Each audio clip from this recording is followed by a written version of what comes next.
Okay, good afternoon, everyone. I hope you are doing all right. So, we are now at the final chapter of this semester. So, we talked about atoms and how the electrons in the atom they are kind of jumping up and down and absorbing energy, emitting energy, and so on. That's what the Bohr's model was. So, we are talking about atoms in the last class. Today, we're going to go even underneath that. So we're going to be talking about nucleus. So nucleus is where there are these positively charged particles called protons are, and then there are also neutral particles called neutrons. So this is what the electrons orbit, right? So we call that nucleus. So yes, now we know the experiments. So there are particles inside the neutrons and protons as well.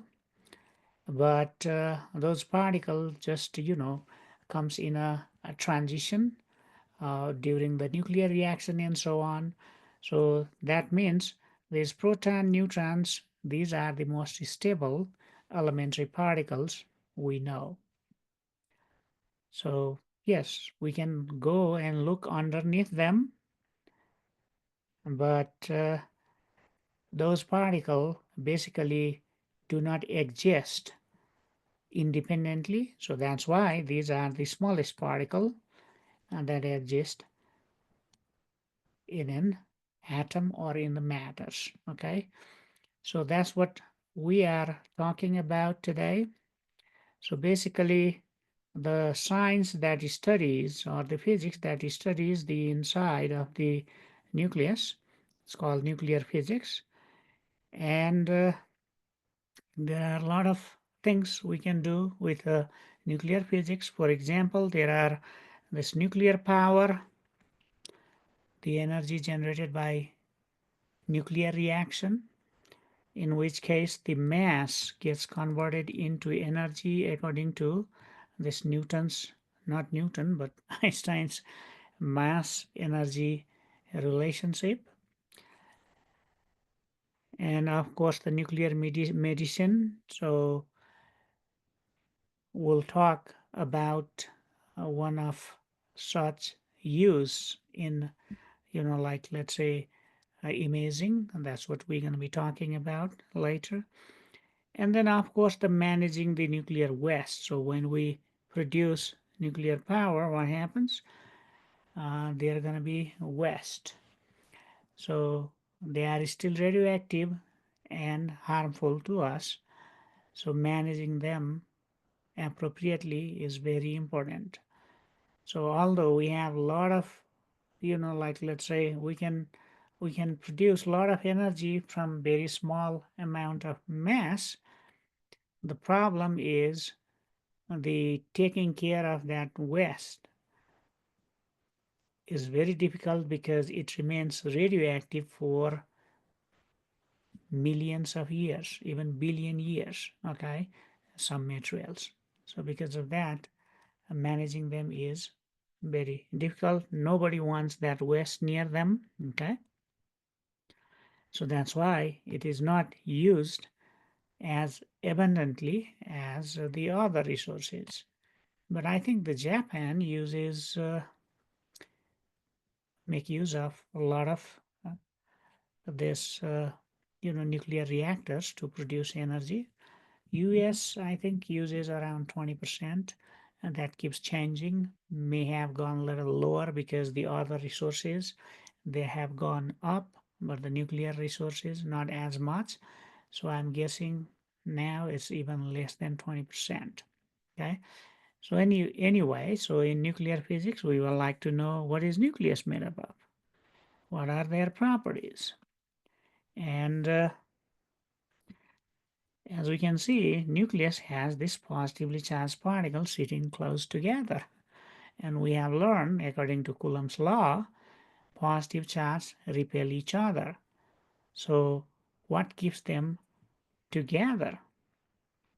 So although we're not going to be talking about that, but there is a separate force in between the nucleus. I mean, in between this nuclear particle, also known as nucleons. So proton and neutrons, they are called nucleons. So there is force between these particles, and that exists in very small range. Once they are out, that force becomes negligible. Okay. So we'll also talk about radioactivity. That's what, in the process, the radioactive process is useful because we can use that for carbon dating and then, of course, to produce energy and so on. So let's first learn about how to tell how many protons are there and how many neutrons are there in an atom. Okay, so the total mass, let's say, whatever number of proton and neutrons are there altogether, is called mass number. It is denoted by uppercase A, and it is just simply the sum of number of protons and number of neutrons. And by the way, this number of proton, how do we know that? If we look at the periodic table, we see at least two numbers. There are more than two as well. So this is the atomic mass number. So the number of the elements in the periodic table is its atomic number, and that atomic number is equal to number of protons. And number of proton and number of electrons, they are equal in a neutral atom. So that means, that tells us, just by looking at periodic table and looking at this number, it tells us how many electrons are there in a neutral atom and how many protons are there inside the nucleus. That's what it tells us, okay? And of course, we also have this atomic mass number. So basically not number, but the atomic mass. And we talked about atomic mass. When did we talk about atomic mass? I think we talked about it in physics 1 when we talked about moles, molar, moles, number of moles. And so basically it is just the mass of whatever number of protons are there and neutrons are there, okay? And so this mass is very close to the mass of whole atom, because in an atom there is nucleus and electrons. Since the electrons have like 1,000 times less mass than these protons and neutrons, what happens is they become negligible. So all mass comes from the mass of nucleus in an atom. Okay. So just like I said, nucleons is just one word for protons and neutrons combined. So we may say, okay, so we may use that word nucleons. So when we say nucleons, we are talking about both protons and neutrons, okay? And then in a neutral atom, just like I said, number of proton is equal to number of electron, and that is given by this atomic number.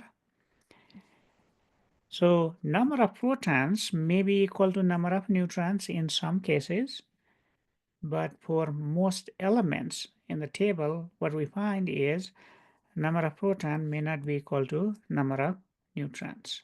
Okay, so number of proton equal to number of electrons as long as the atom is neutral, atom is neutral, So that means it hasn't lost the electron or captured the extra electron. But the number of protons are not always equal to number of neutron. Okay, so these, in some cases, the number of neutron and proton, they are same, just like I have shown here. Four of these blue balls here I'm drawing, that is neutron, and the red ball, those are protons, and in both of them, like 4 and 4. So for smaller atomic number materials or atoms, and they are usually equal with very few exception. But once we go higher in the periodic table, what happens is number of neutrons may not be same. And that also brings to a word called isotope. So what happens is the property, chemical property of an atom depends on how many number of electrons are there or protons are there. So as long as number of protons are same, what happens? We say, okay, it is the same element. But even when number of proton is same, what happens? Number of neutrons may be different for the same number of proton. When that happens, we call that isotopes of that material. So, for example, carbon. Generally, the carbon we find in our body and everywhere in living organism, the carbon has 6 proton and 6 neutron. But some of those may have 7 neutron, but it's still 6 proton. So since the proton is still same, it has the same chemical property as the other. But now the neutron, the other one has the more neutron, although the proton is same. What happens is physical property becomes different. So we cannot say both of them are same. We have to differentiate that. And because of that, we call them isotopes. So carbon isotopes, nitrogen has isotopes, and so on. Okay, so we'll talk about nitrogen isotope a little later, carbon isotope as well. Okay, so that's what the isotopes means. So now, what happens is that when we look at the atoms or the nucleus, let's say nucleus of an atom, and if we look at how many protons are there and neutrons are there, and we know mass of one neutron, mass of one proton. Okay, we already know that. So for example, in this case, if we know there are 4 neutrons, then we multiply 4 by mass of one neutron, that gives the mass due to neutron. And then 4 protons, so basically we do the same.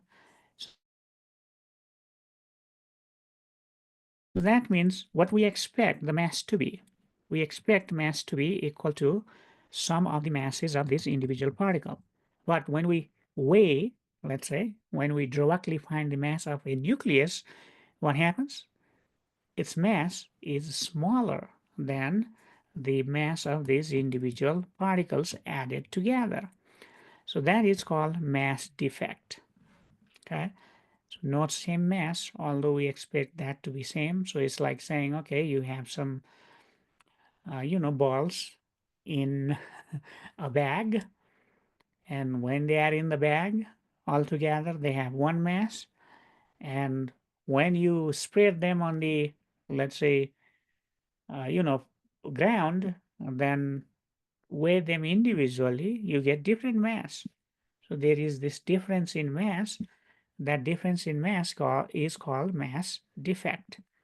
Okay, and that's what I'm writing here. Mass difference defect is the difference in mass between mass of nucleus separately, like this,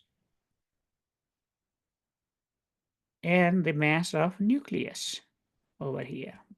Okay, so it turns out that when we have to separate these particles from nucleus to break them, let's say, or separate them to individuals one, okay, what happens? We need to apply energy. They don't just break apart. Yes, some of them, some material may, like split into two atoms, but all these nucleons cannot be, you know, they don't just separate from an atom. Otherwise, atom gonna be unstable. So what happens is if we were to break, let's say, then we need to supply energy. For example, you hit that atom with a laser beam or something like that. Okay. So that energy required to break a nucleus into its nucleons is called binding energy. And that binding energy is directly related to mass defect. So how much binding energy you need? I mean, how much energy is needed to break this? That directly related to this mass defect. And we can write that something like this. So you see here, Z is number of proton times mass of proton, that is the total mass of proton,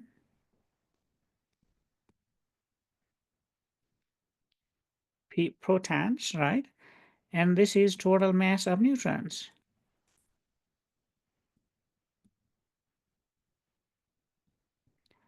So that means this is like looking at here, okay?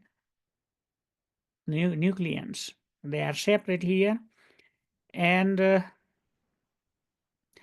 when you add them, that gives you the total mass of these nucleons when they are not inside the nucleus, okay? Multiply that mass by c square, given by this Einstein's equation to convert that mass into energy. Okay, we want to write in terms of energy, so that's why we are converting this into energy according to Einstein's theory. The mass and energy, they are basically equivalent, and they are in just two different form. Okay, just like water and ice, they are kind of equivalent, right? Same thing. The Einstein is saying energy and mass, they are equivalent.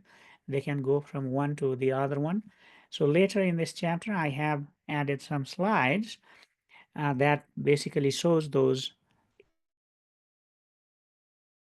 example of this energy and mass conversion. We'll talk about that. So anyway, so in this case, what we find is that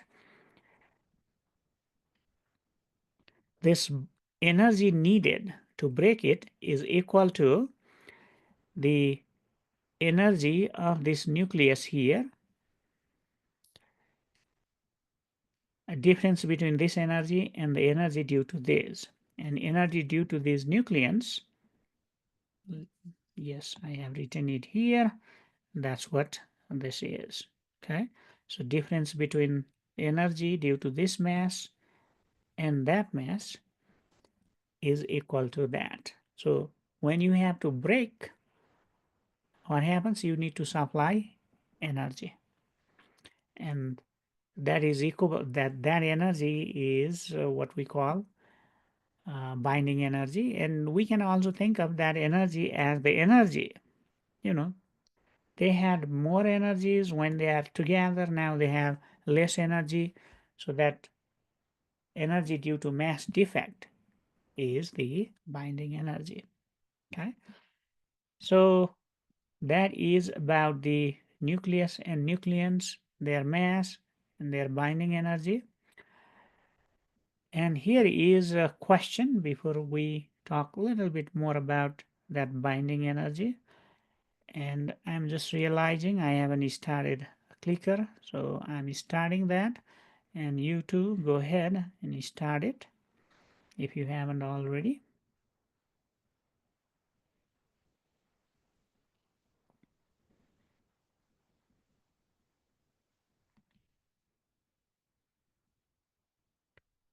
Okay, so polling starts.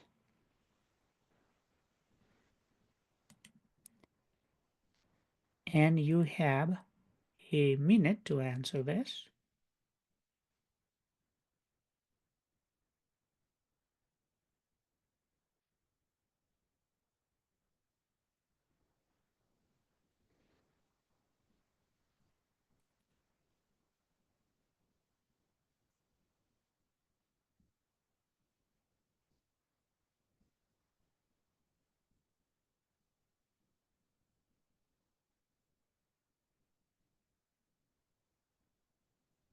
Thirty more seconds.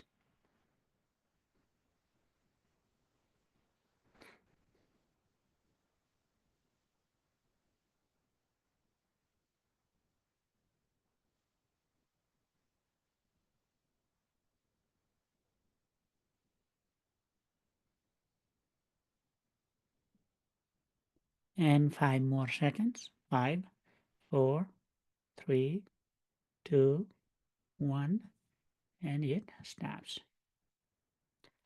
Okay, let's see what we got. We got all of them, more or less, and that is what correct answer is. Okay, so when they are together, that's what the nucleus is. So mass of nucleus is less than the mass of total mass of those individual particles added together. Okay, so that's what we talked in last slide. So now the binding energy, if we were to plot binding energy of all the elements in periodic table, this is how it looks like. I should say most of them, okay? So this is what it looks like. So for example, this you can guess, lowest mass number, which is 1. It is hydrogen. This is helium. Oh, let's see. Looks like helium is that helium?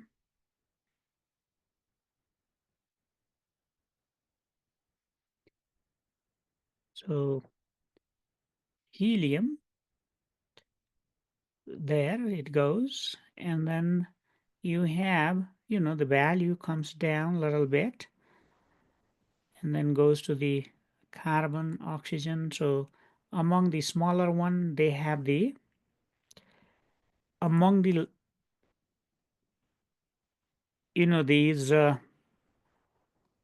atoms that has a relatively small, let's say less than 10 atomic mass number, what happens? Out of those, helium, carbon, and oxygen has the highest binding energy. So what we find is if the binding energy is highest, then in that case what happens is it basically more stable. More binding energy means they cannot split, right? So that's what we find. Hydrogen has a smaller one, so that's why hydrogen basically combines with another hydrogen and makes helium in nuclear reaction. So that kind of reaction is called fusion.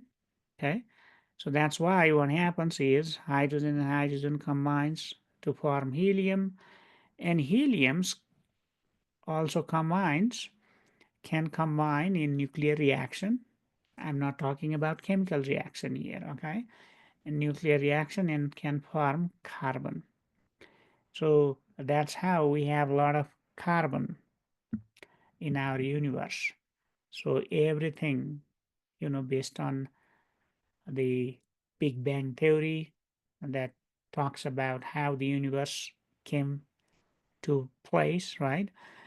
So based on that, everything were in very elementary particle state when that explosion occurred, and then slowly they started coming together and they started forming the protons, neutrons, and so on, and then eventually started forming the elements.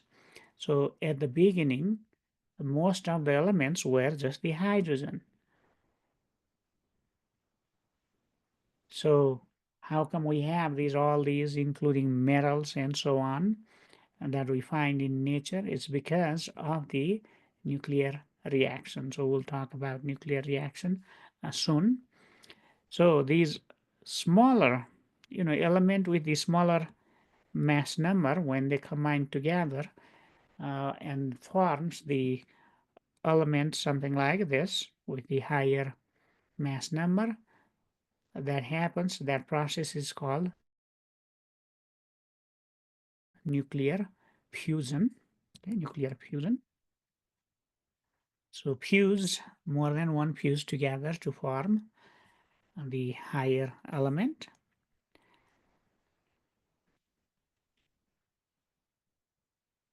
And there are these element around mass number of 50 or so.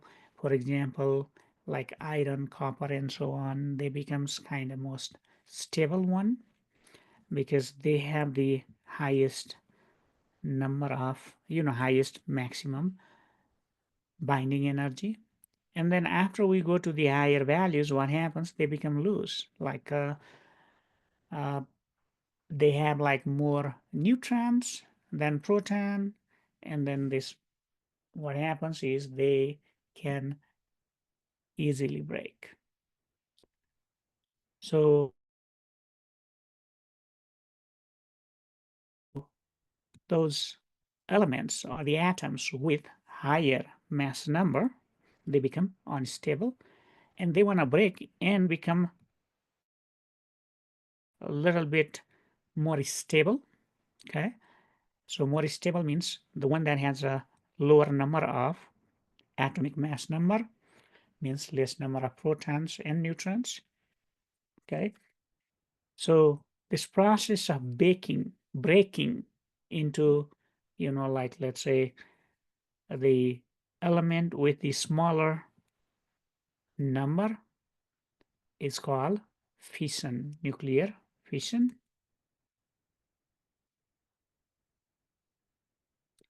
And when this happens automatically, that's when we call the material is radioactive.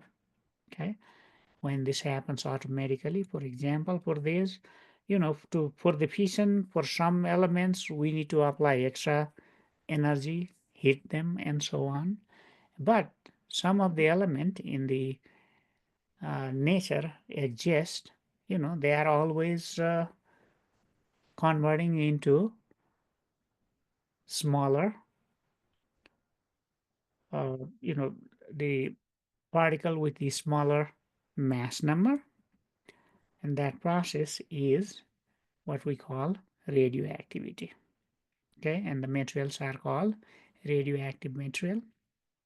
Uranium is one such famous radioactive material. Okay, so here I am showing these areas. Those are the most stable because they have the maximum energy, binding energy. Okay, and this is what I was talking about. So here is a question for you.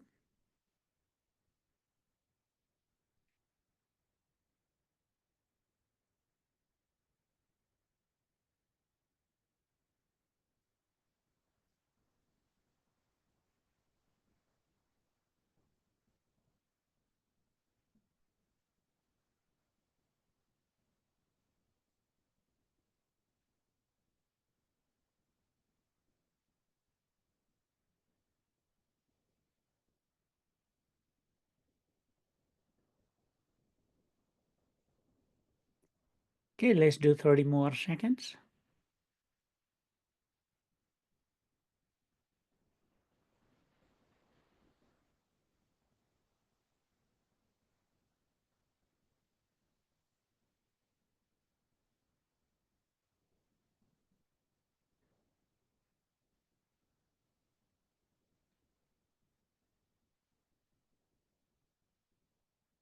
5 more seconds. 5, 4, 3, 2, 1, and it stops.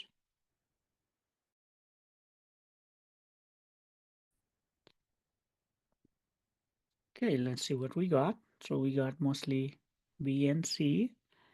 So greatest for the smallest nuclei. Yeah, compared to, a small thing, they are large, but there are even larger binding energy we saw for the medium sized. For example, here, see the smallest, and these are medium sized, and these are the largest one. This is what the question is talking about. Okay, so that's why B is the correct answer in this case. So now, when binding energy is relatively small, so what happens? There are some material, they start breaking. In the process of breaking, what happens? It may emit different kind of radiations. So some radiations, they have mass, and some they don't have mass. So if there is mass, we may call that particle, okay? So alpha particle is, I think we talked about when we talked about, atomic model, the alpha particle was used to, hit the gold foil, right? So alpha particle is just the helium nucleus. Helium atom means it has proton, neutrons, and the electrons going around. Once you strip those electrons out, you are left with simply nucleus.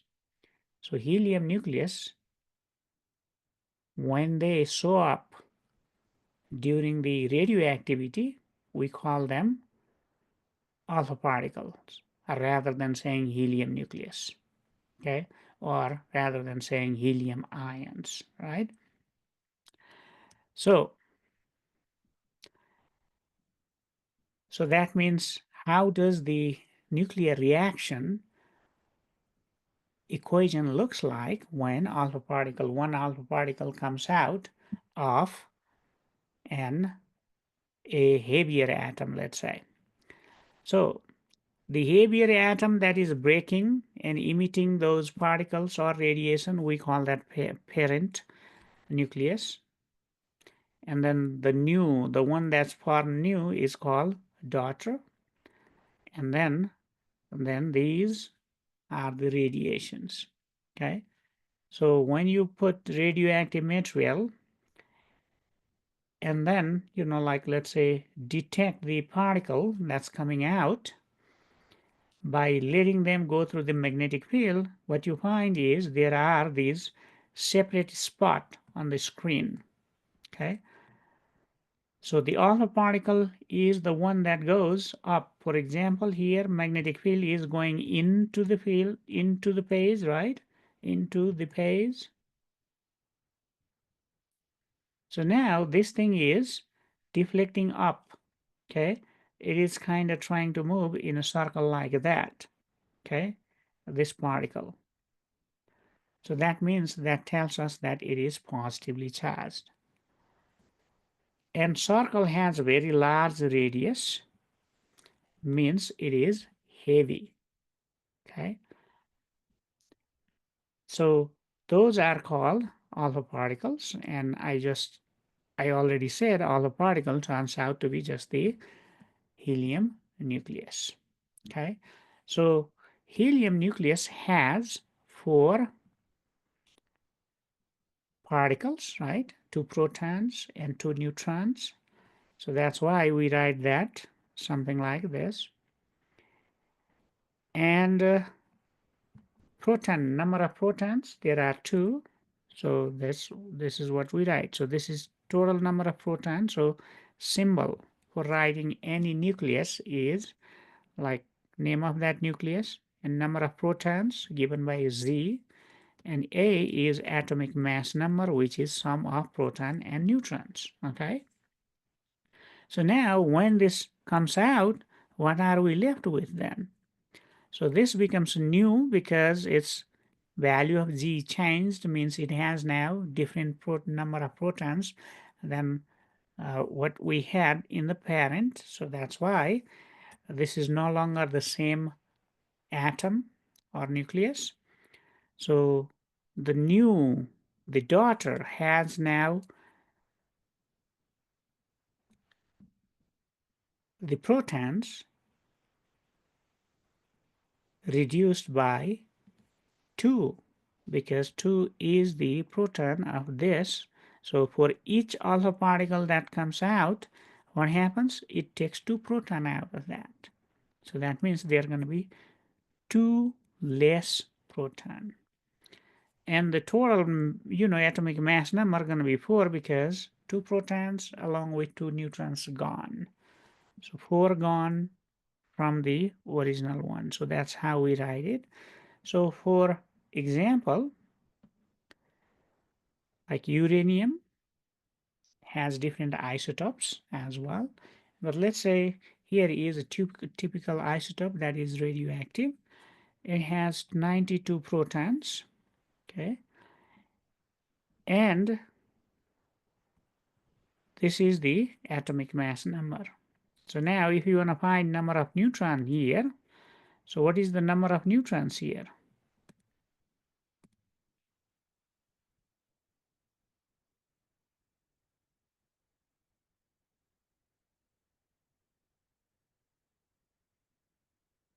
In this nucleus. So total number minus number of proton going to give you the number of neutrons, right? So it's going to be 238 minus 92. So you can see it has way more neutron than the proton. So let's see if I can subtract that here without using calculator. 8 minus 2 is 6. Now this becomes 13. So looks like 13 minus 9 is 4. That. See, only 92 protons, but there are that many number of neutrons. So that's why it is so unstable and it starts just breaking apart on its own. But it takes long time to, emit those radiations. So one atom. So of course, when we have chunk of the uranium, then we may have billions of them. So even if one is taking, let's say, billion years, then if there are billions of them, then there are going to be few of them coming out, right? Once in a while. So anyway, so in that case, what happens? Since 2 of the protons are gone, so that means we have just 90 protons, and 4 atomic numbers are gone. So that's why we have just 234. And when we look at the periodic table, one with the 90 protons or electron is called thorium.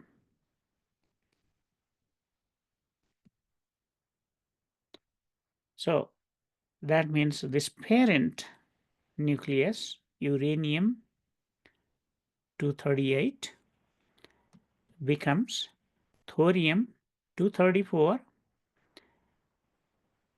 and this one just comes out, flies off, okay, taking that energy from the nucleus. So that is alpha particle, also known as alpha decay. Okay? It is also called alpha decay. Now, another particle that comes out from some reaction is called beta particle. So again, beta particle is fancy name for electron. Okay, it is basically electron, but this electron is coming from inside the nucleus.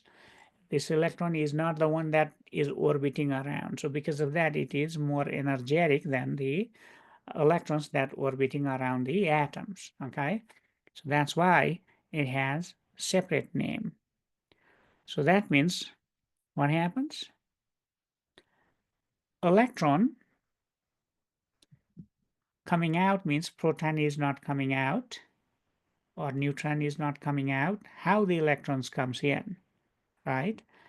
So we know the neutron has no charge, right? No charge. And proton has positive charge. So there is no negative charge inside a nucleus, but negative charge is coming out. Where is coming out? It's not there, but it's coming out. What's going on? So turns out what happens is each time when this one comes out, the beta particle comes out, one proton gets converted into, one neutron gets converted into proton. Okay, so neutron is a neutral, right? So no charge here, but if you have, let's say, one negative charge coming out, then now it has extra positive charge.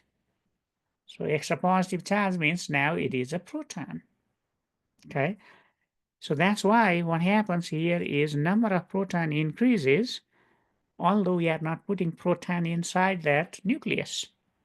That's interesting. Since this atomic mass number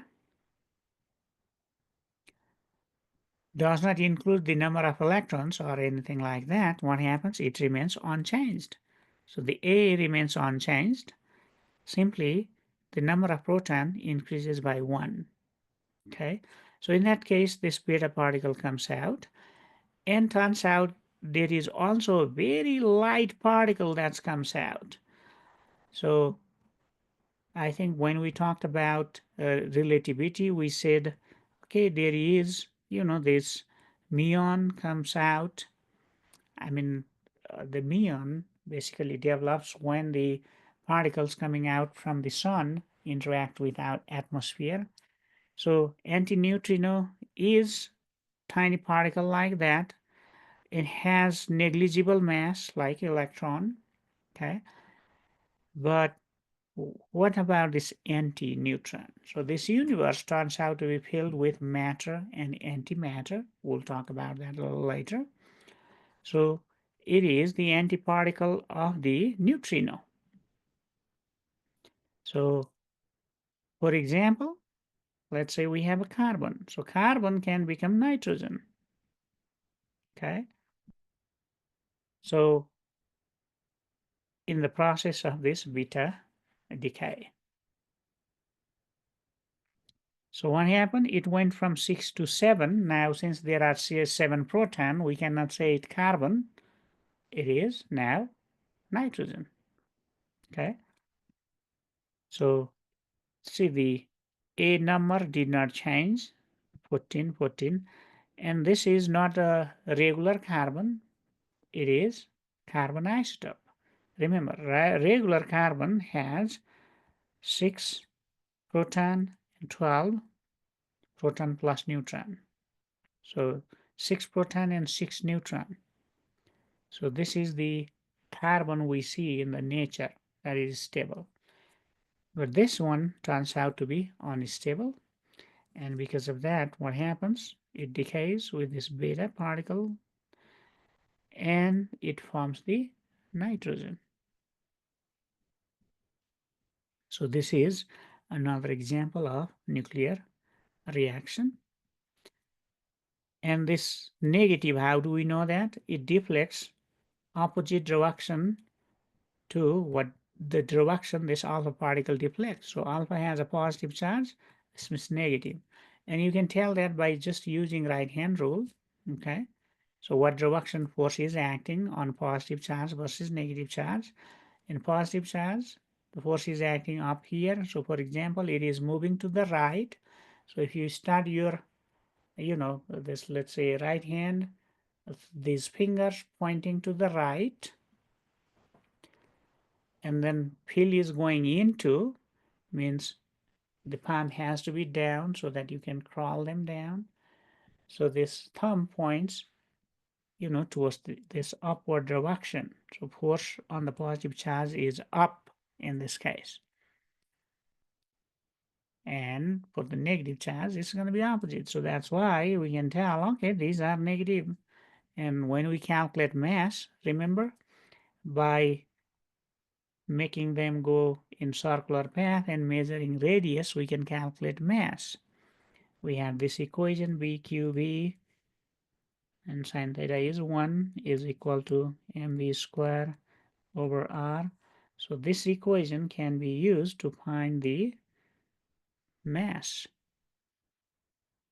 So when we find the mass of, let's say, this one, its mass is same as mass of an electron, but and then it has a negative charge. So basically it is an electron, but this electron is coming from inside the nucleus, and inside the nucleus there are no electrons. So it just appears in the process of nuclear reaction or decay in this case. Okay. Yet another one we call gamma rays, gamma radiation. So it is not a particle because it does not have mass. So since, and turns out it goes straight. It does not deflect up or down in magnetic field, means it does not have any kind of charge. So this is chargeless, massless radiation. Call that gamma radiation. So in this case, since mass is not coming out, charge is not coming out, so because of that, what happens? This Z does not change, A does not change. So looks like parent and the daughter, both of them have same atomic number, atomic mass number, and so on. So what changed? See, if you pay a little bit attention, there is this asterisk here. So that simply means that it is at excited state. Just like hydrogen, what can happen? Hydrogen atom, for example, the electron in hydrogen atom can go in higher state. We learned last class, right? Similarly, it turns out the the nucleus can be also in excited state, and it goes back to its original state by emitting some energy, and those energy being gamma rays, very, they have very high frequency, right? We talked about how in the spectrum there are these electromagnetic radiation, and gamma turns out to be electromagnetic radiation, but it's coming from inside the nucleus. Okay, so it is very energetic. So for example, X-rays are, let's say, UVs, ultraviolet, they are more energetic than the light we can see. They have higher frequency, and the X-rays have even higher frequency than the UV, and they have greater penetrating power, and they can penetrate through the muscle. So that's why we can see the bones. Okay, only bone can stop them. So that's how the shadow of the bone we can see when we do X-rays. Okay. Now gamma rays, they are even more energetic and can penetrate even through the bone, even through the metals. Okay, some metal, thin metals. So anyway, so what's the example here? So for example, the cobalt nucleus could be in excited state, and it emits gamma radiation and goes back to ground state. So like a chemical reaction, these are nuclear reaction. Okay, so in that situation, what's happening is like some energetic particles are coming out. So when they interact with our body cell, they may alter the cell. So that's what causes the cancer and so on. So that's why we do not want to be in exposure to this radioactive materials like this. Okay. So that is about radioactivity. Now here is a question for you.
Okay, 30 more seconds.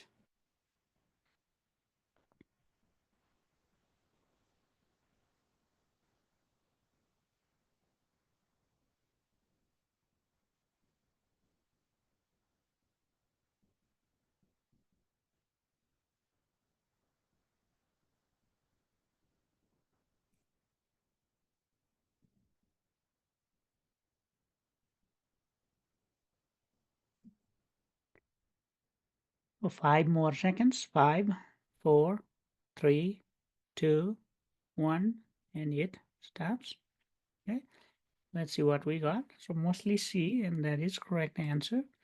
So 10 minus 4 becomes 206, and 84 minus 2 becomes 82. And how do I know that?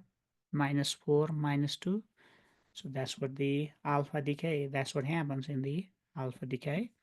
So that's why we have this lid.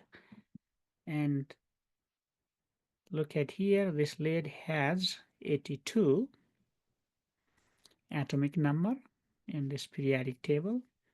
This polonium had 84. Okay.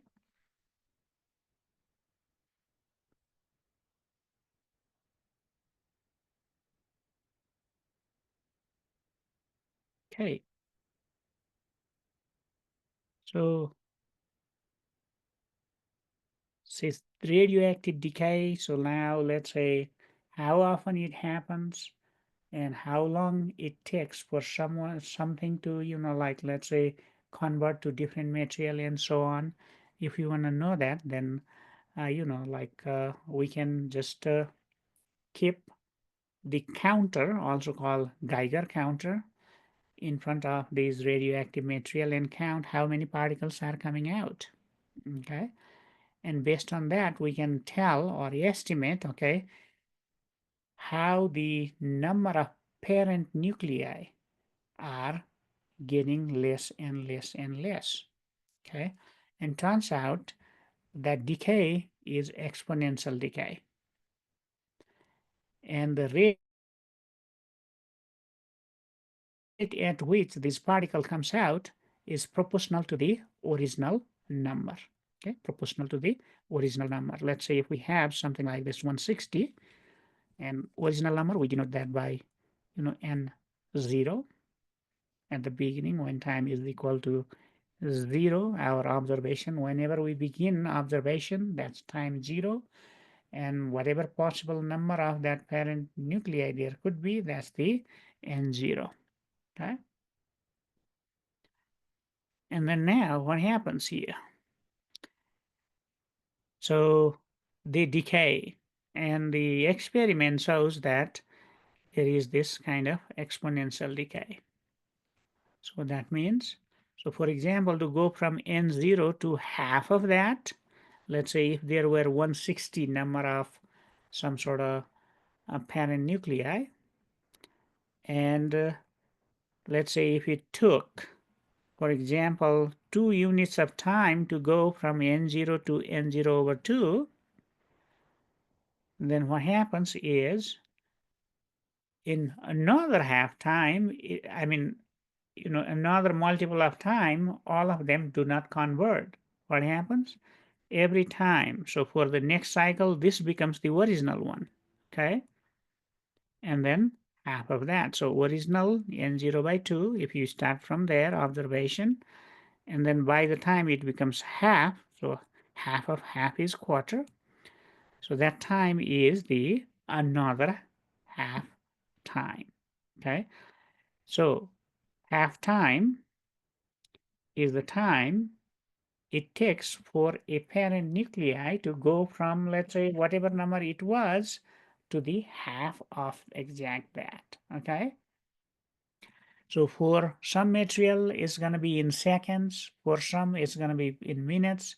And for some, it's going to be in years. Okay. Several years, millions years, billion years. Okay. So that's how this works. So you can see this time in 2, what happened? Number became exactly half.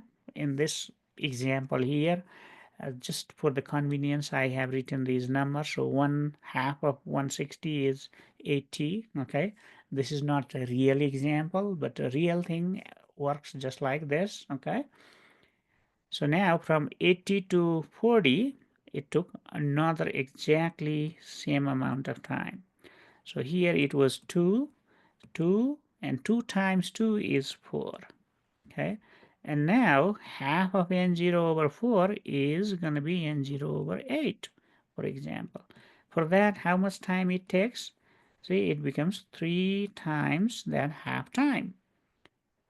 So half time was 2 seconds or whatever unit that is. So it becomes 3 times. And this is 4 times of that half time, and so on. So see, it keeps going. So for example, let's say if we have element that has half-life million years, you know, hundreds of million years, then what happens? By the time it fully decays, it can go all the way to the billion years. Okay, and that's what I have written here.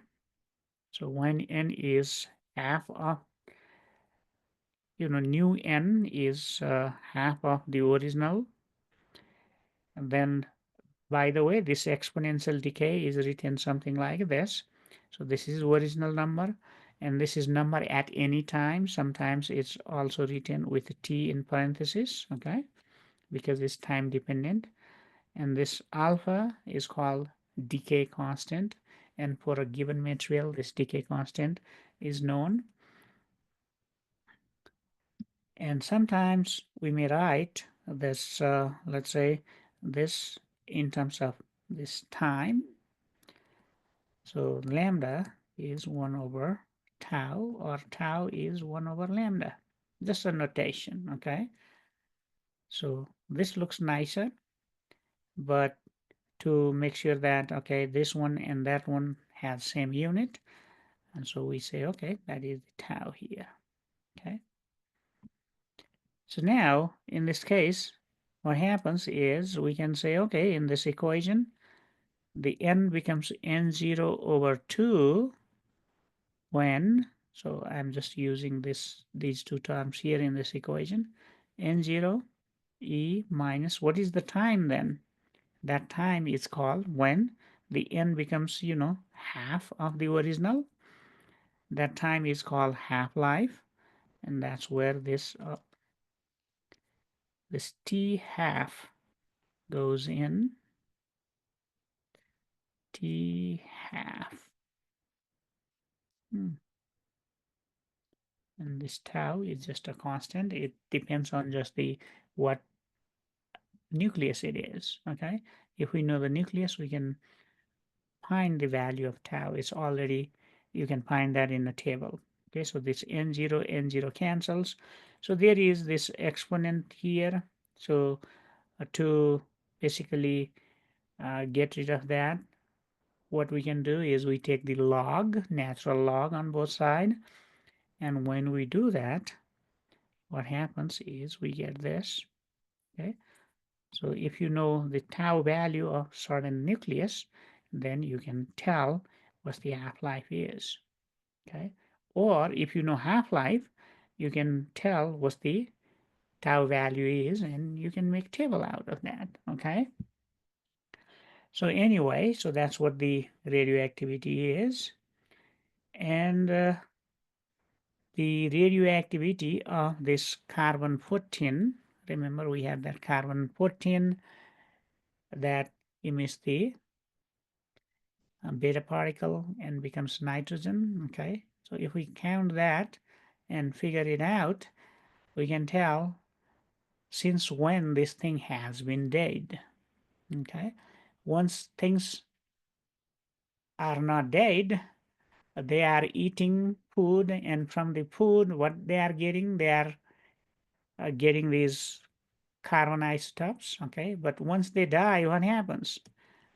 They are not intaking anymore these carbon atoms.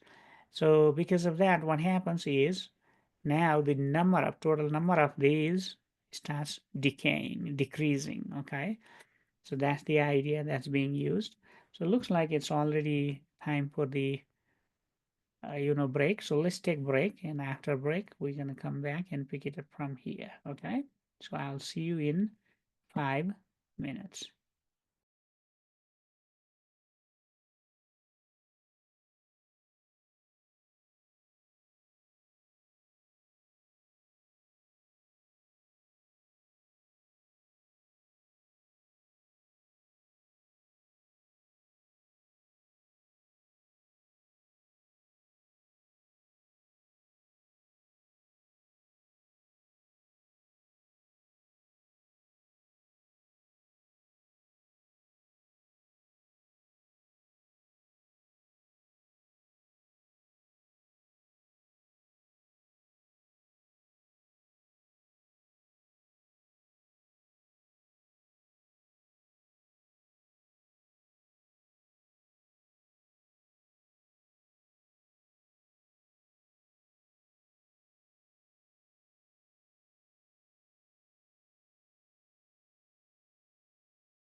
and nobody said that.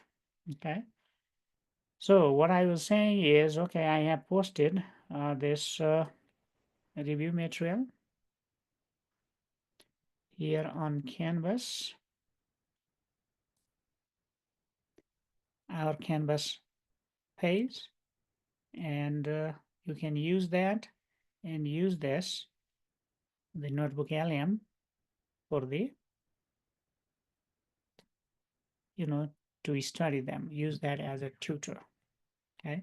So next class, I'll bring some questions, just like I do for the review classes, and we can review on them as well. But here is a very good resource. Okay. So that's what I was saying. Sorry, I forgot to turn on even the audio, but the screen was visible. Hopefully you saw it. Okay.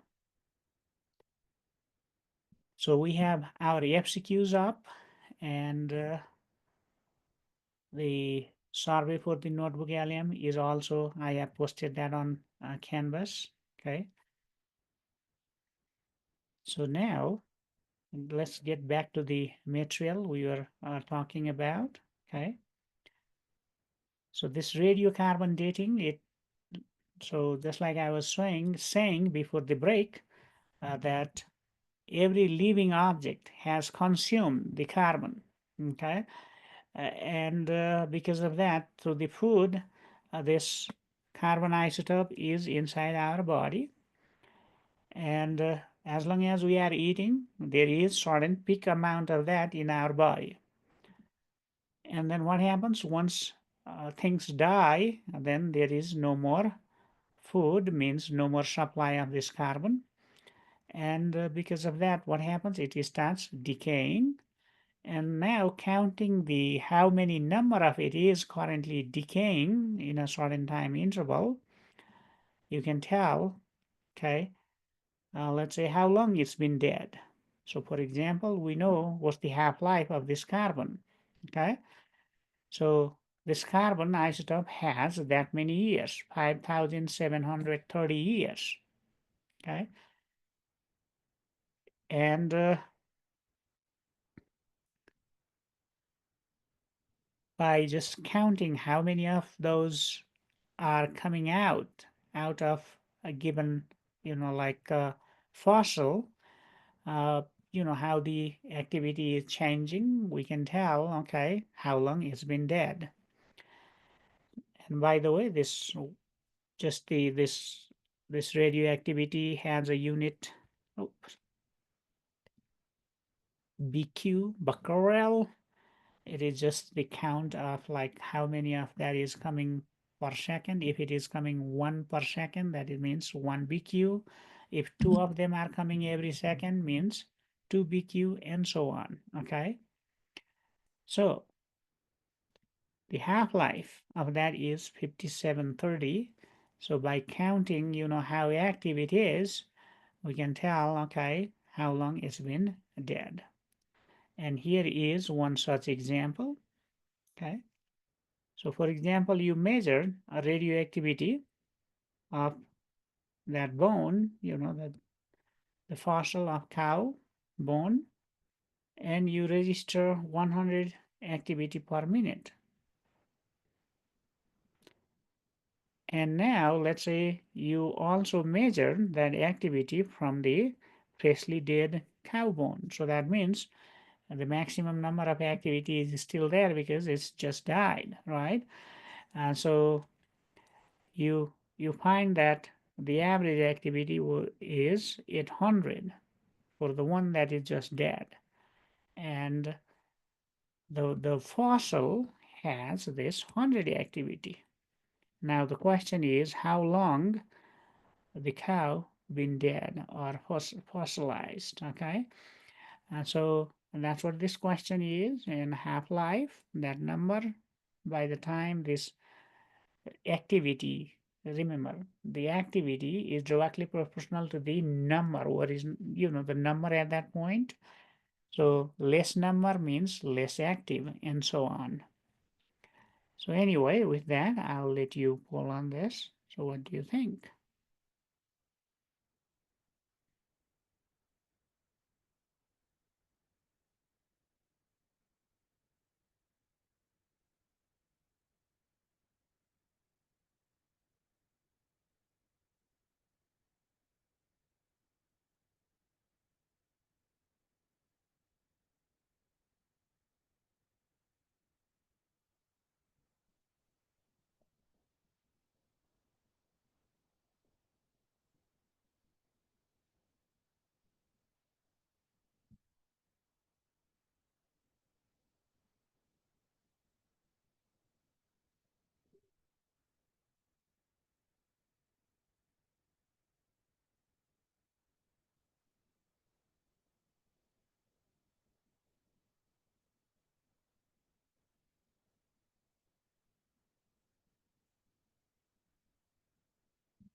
Okay, let's do 30 more seconds.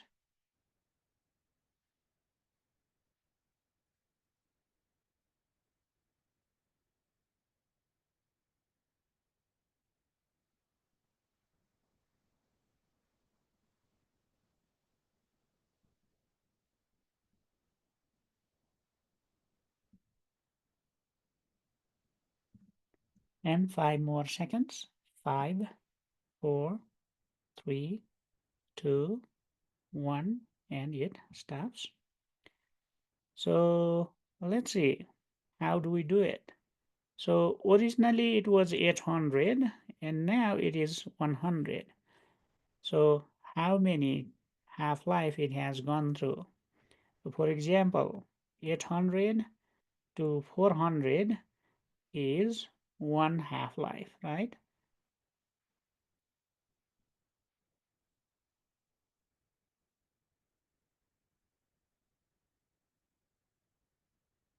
And now another half-life is going to go to 200.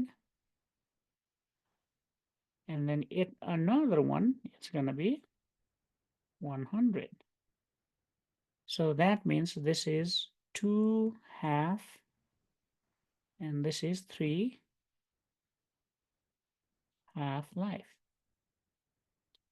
So that means now we can tell how long it's been dead. One half-life is this, 5730 years. So that means 3 t half is 3 times 5730 years. So when we have nice number like this, we can just use this and quickly calculate that. So it looks like it's going to be 17,000 looks like. Okay. So let's see what we got here. So mostly C and B. So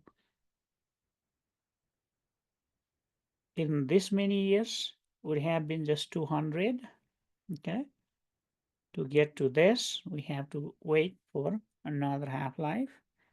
And I think this one is after 4 half-life. So by that time, that many years, the activity goes to just 50. Okay. And so on. So when numbers are like this, we can easily do something like this. Otherwise, you have to use this formula.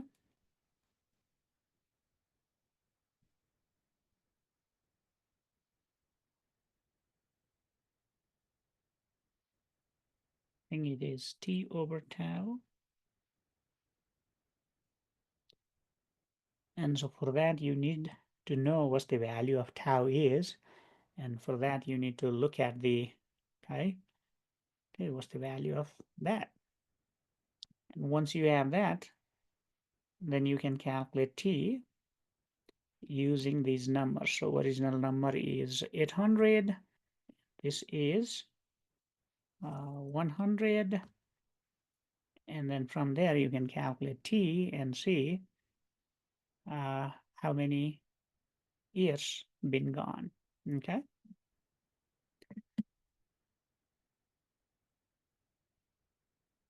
So now here is another question that says in a nuclear lab, you make a sample of that many helium atoms, 32,000 helium atoms. 4 seconds later, you have 31,000 daughter nuclei. Okay. So out of 32,000, 31,000 daughter nuclei means what happened? That many number decayed. That's why it converted to the daughter nuclei. Okay. So now it says, what is the half-life of this helium? Okay. So see, it happened quickly. It says 4 seconds. So is the half-life 2 seconds? It's not, because if the number was like from 3200 to 32,000 to if we had just 16 16,000, that would have been exactly 1.5 life, and the time would have been 2 seconds. But this number has gone all the way to the 31,000. Okay, so how do we do that? So in this case, this is how the reaction looks like. So this is beta symbol for beta particles, see -1 charge, okay, 0 mass. So this is beta.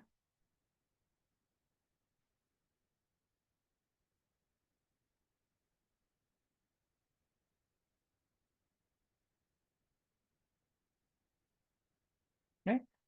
So in this case, N0 is 32,000 and time is 4 seconds. So how many numbers are there at this moment? See, 31,000 already gone, so left is just 1,000. Okay. And what is the half-life? That's what we want to calculate. So for that, we can just use this equation.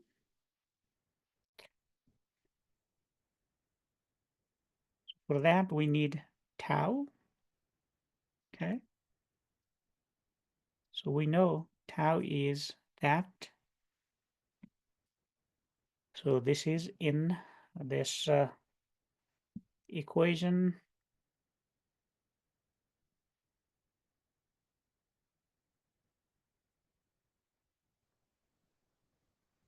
So for that, we go back to the main equation. Yeah, I could have just used one with the tau over here, but I think in the formula sheet you see this equation. So that means we can just rearrange this. So now there is exponent. So just like when we have square root of something and we need to solve this to get rid of a square root, what we do, we square on both sides. That's the algebraic technique. Same thing goes with this exponent. So whenever we have something that we want to solve for, so in that case, what we do is basically we take the log with base e. So when we do that, this thing becomes just that, and we can have log on this side. Okay, so log of this thing is just negative lambda times t. So now what happens? There is negative. So we want to solve for lambda. So let's bring this t on the other side. Now there is this negative sign. So we can plug in numbers we know since the time is known, right? So you can use that. So n is known, n0 is known. So when we do that, we get this number here. And that gives us the value of lambda. And once we plug that value lambda in this equation, and then we can get the answer. And in this case, answer turns out to be 0.8 second. Okay, so it went through 1 half-life, 2 half-life, and more than that, slightly more than that. So 4 to 2, 2 to 1, and then 0.8. So slightly less than 3 half-life. So it does quickly. So anyway, so that's how that radiation or this decay equation, you can use that. So depending on what's known and what is given, you can use that to find the values. Okay. So that is nuclear physics. And during the nuclear decay, there may be some antimatter coming out, antiparticles, like for example, we said anti-neutrino in one of the beta decay, right? So what are those? When were they discovered? So let's talk a little bit that, okay? So for your test purpose, we're going to be testing this, but this is this antimatter and anti-universe. That is kind of interesting. So I like to just talk about that a little bit. So over here, positron was the first antimatter that was discovered, and it was predicted theoretically in 1929. Oh, nearly 100 years ago. So what happened is, like, when Dirac was doing some theoretical work, and theoretical work means physics and mathematics and combine them and try to get new things, right? So what Dirac noticed is there's supposed to be a particle that has same mass as an electron but positive charge, and that's going to give you the result that you are looking for. So that's the kind of discovery Dirac made, and predicted that there must be this kind of particle. And then, since it has an opposite charge of the electron, this name was given as a antiparticle, anti-electron, or electron with positive charge. Remember, electron has negative charge, but this one has a mass equal to electron and charge exactly equal to the opposite of the electron, like a proton charge. Okay, so that's why the name positron here. Okay, positively charged electron, let's say. Okay, and the name was given. Okay, this is antiparticle. Okay, and then later experimentally those were detected, just like when you look at the uh, beta particle decay, there you see the anti-neutron. Similarly, the positron was also discovered. Okay, so that's why the name positively charged electron. And since then, a lot of antiparticle been discovered. Okay, so that means, okay, so we have particle that is made up of positively charged proton and negatively charged electrons orbiting around, right? But there is also, there must be matter. It's coming from some sort of matter that has positively charged electron orbiting around, maybe negatively charged proton, right? So that was the prediction. So since we cannot see, what's inside, and these particles are coming during the either, like let's say smashing between two nucleus or during the radioactivity. Okay, so it is just a guess. We may have these antimatters, and if there is antimatter, then there may be anti-universe and maybe anti-U. But if you happens to meet anti-U, you do not want to do handshake with your anti-U, because if you do, then both of your matter, what happens? Vanishes, and you become energy, as predicted by or as given by Einstein's equation. E is equal to mc square. Okay, so there is this book by this. So I basically, this is cover of that book. I brought this, just for this picture. I found this, sketch or this art interesting to show. So matter versus antimatter, I already talked about what happens. Like in a matter, there are these electrons orbiting around the nucleus, which is positively charged. Now for the antimatter, positively charged electron, positron, that's what we call now, they are circling around this negatively charged neutron then. Okay, and that's what makes the anti-atom. And combination of atoms matter. Similarly, combination of anti atoms are the antimatters. if we have a universe that exists with all those kind of antimatters, then we can call that anti-inverse. Okay. So anyway, this is just cartoon showing. Okay, you have hydrogen, something like that, and there is anti-hydrogen, for example, where the positron is circling around anti-proton. Okay. So now, okay, then why I was saying don't do the handshake.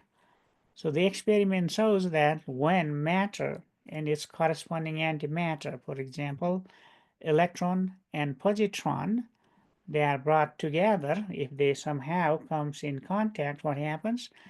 They basically react, giving totally energy. So they vanish.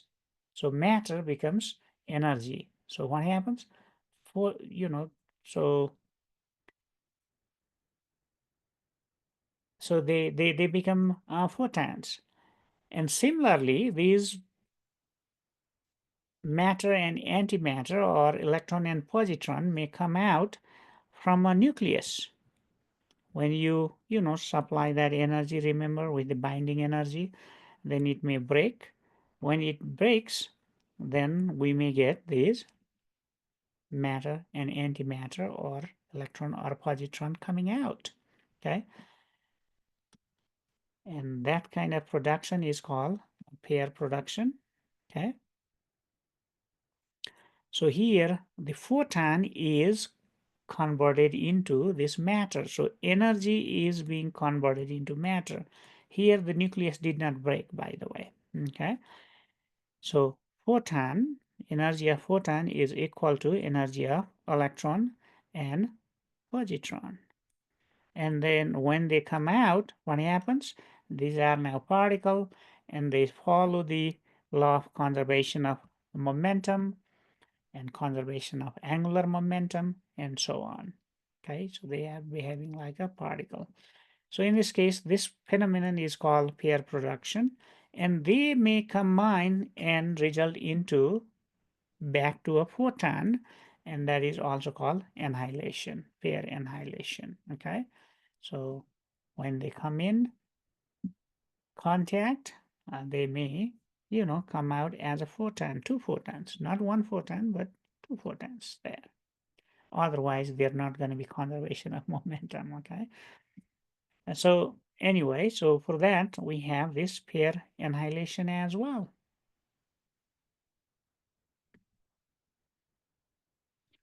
So how much energy comes out? We can use that equation E is equal to mc square. And why they move in opposite direction? It's because of the conservation of momentum. Okay. So that's what I was talking about. When you do the handshake, you may annihilate. So these are not just merely theory.